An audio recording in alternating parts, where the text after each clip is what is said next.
Silloin kun me muutettiin tänne maalle, tosi moni kysyi ensimmäiseksi, että miten te selviätte siitä pimeydestä. Koska täällä ei ole katuvaloja, täällä ei ole käytännössä mitään valoja silloin kun on oikein pimeä talvi ja kaikki on niin kuin kylmää ja varsinkin joskus marraskuussa kurasta ja loskasta ja maisema näyttää kuolleelta, kasvit on kuollut.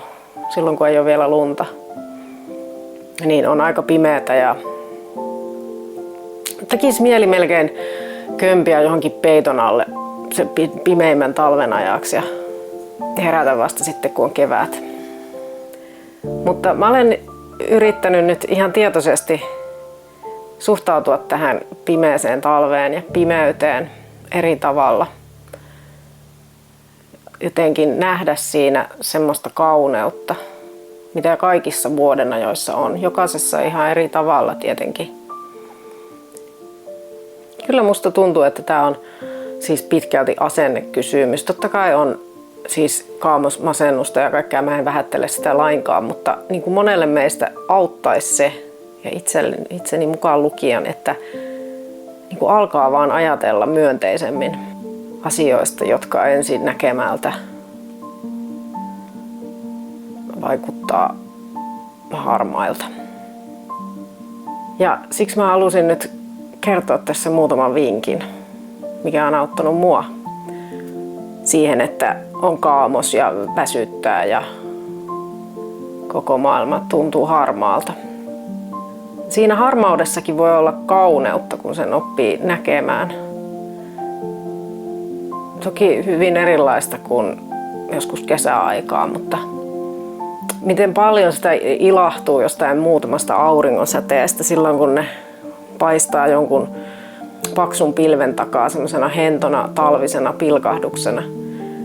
Siinä on jotain todella kaunista ja se on semmoinen muistutus, että kyllä se aurinko siellä on. Tuommoiset pienet hetket voi olla tosi tärkeitä. Ja miten kauniita on maatuvat puulehdet maassa ja miten ihana tuoksu niistä tulee. Miten jossain puun rungoissa voi olla tosi kauniita kuvioita. Tai vaikka sateisena päivänä, miten vesilätäköstä heijastuu taivas. Jos kiinnittää niihin huomioon sen sijaan, että vaan surkuttelisi, miten kurjaa ja harmaata on, niin yhtäkkiä sitten alkaakin nähdä niitä kauniita juttuja kaikkialla. Meillä on tässä yhteiskunnassa vähän sellainen asenne vallitsee, että joka vuoden aika tarvitsisi olla yhtä energinen ja yhtä tehokas. Ja se on aika niin kuin kulkee vastoin sitä luonnon rytmiä.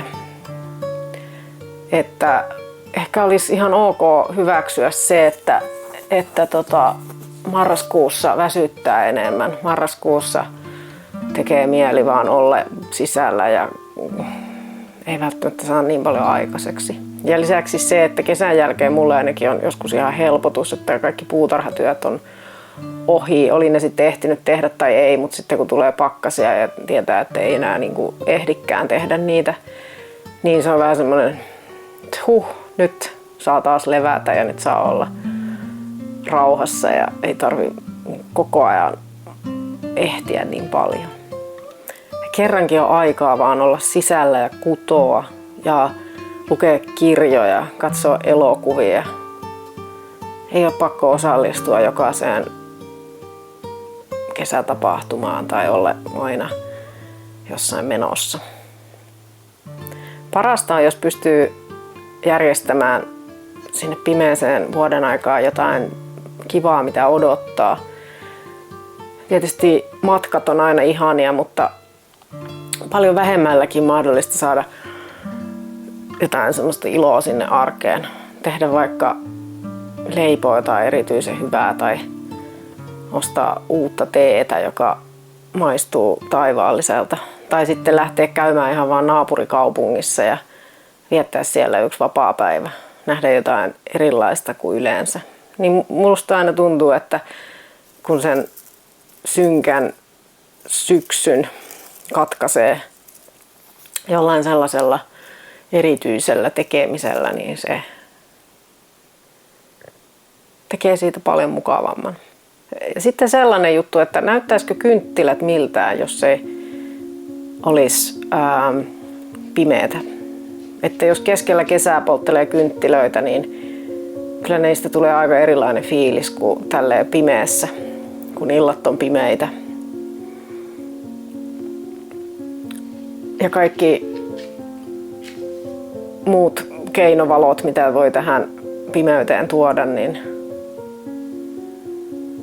mun mielestä kaikki sellainen ne tilaisuudet kannattaa käyttää hyväksi.